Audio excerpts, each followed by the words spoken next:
Malapit na ang eleksyon at isa-isa nang nagpapakilala ang mga kandidato sa darating na halalan. Pero ano nga ba ang dapat isaisip at tingnan ng mga mamamayan sa kanilang pagboto? Ano nga ba ang ibig sabihin ng responsableng pagboto?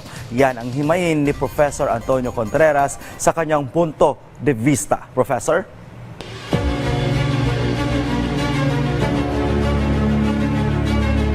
Maraming salamat at magandang umaga sa inyo dyan lahat sa studio. Inanunsyo na nga ng Pangulong Marcos ang alyansa ng Bagong Pilipinas kahapon at sa Martes magsisimula na ang filing ng Certificates of Candidacy sa mga national candidates kasama ng mga senador. Inaasahan din natin may iba pang grupo, iba pang partido, iba pang alliance ang mabubuo. Bilang mamamayan, ano ba talaga ang mga eleksyon at ano ang dapat nating gawin?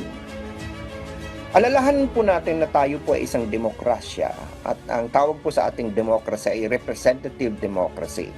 Noon pong panahon na maliliit pa mga estado nung tawagin namin sa political science ay mga Greek city-states.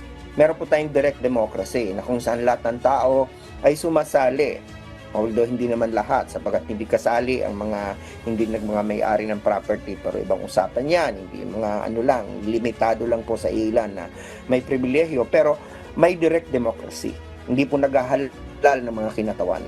Subalit habang lumaki ang political community, nagkaroon na po ng tinatawag natin na representasyon. Ang hinahalal na po natin ngayon ay ang mga kinatawan natin. Ulitin ko po, kinatawan, representative. So, ibig sabihin yan, ang dapat nating ihalal ay yung pinagkakatiwalaan nating magiging kinatawan.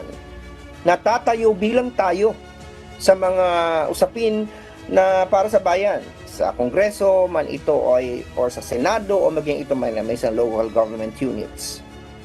Bilang kinatawan, dapat ang boses niya ay katulad ng boses natin. So, ang dapat na pagboto natin, tama po. Hindi po dapat, sabi nga ni Toby Chanko, hindi dapat liability ang ating tinitingnan. Ang tinitingnan natin ano yung plataforma, ano yung pinaglalaban niya. At dapat minamatch natin yan so ano yung ating mga pananaw. Ito po ang kulang sa maraming Pilipino. Yung magkaroon ng appreciation na ang ating hinahalal ay kinatawan and therefore alam natin ano ba yung mga gusto nating mangyari sa buhay natin na dapat nating gustong ipaabot. Dahil pag alam natin yon, then may mamatch natin yan. So kung sino yung mga closest na nag-approximate ng ating interest sa mga kandidato. Para huyang dating game minamatch natin ano ba yung mga pananaw ko tungkol sa abortion, tungkol sa divorce, tungkol sa China. Iniisa-isa po natin yan at kung tinitingnan natin ano yung record, kung ito man ay mga incumbent, paano yung voting records niya, kung ito man ay hindi pa incumbent, ano yung kanyang mga pahayag sa interview, sa mga kampanya, para minamatch natin as much as possible na approximate niya ang ating interest sapagkat representative natin yan. Huwag na po tayong magkaroon ng pag-uugali na porket gwapo, porket nagbigay sa atin ng bola sa basketball, porket siya nagpatayo ng daan, o porket kababayan natin, o artista, ayun na, o maganda, ayun na ang ating iboboto. Alalahanin po natin, kinatawan po natin yan. So, suriin natin ang ating mga sarili, alamin natin kung anong mahalaga sa atin at hanapin natin sino dyan sa mga kandidatong yan ang susulong nito para sa atin, magiging boses natin sa pamahalaan. Sapagkat yan po ang diwa ng isang representative democracy. Huwag po nating sayangin ang ating mga boto.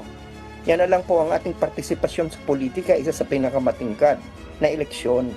At ang bawat boto natin ay dapat igawad natin sa sino man ang karapat-dapat na magdala ng ating mga interes. Huwag na po tayong buboto dahil mananalong isang tao. Paano po mananalong isang kandidato kung hindi nyo iboboto? Hindi ba? Hindi porket mananalo yun na yung kakatawan sa'yo. Yan lamang po aking punto de vista ngayong araw na ito. Balik sa dyan sa studio at maraming salamat. Magandang umaga. Maraming salamat, Professor Antonio Contreras.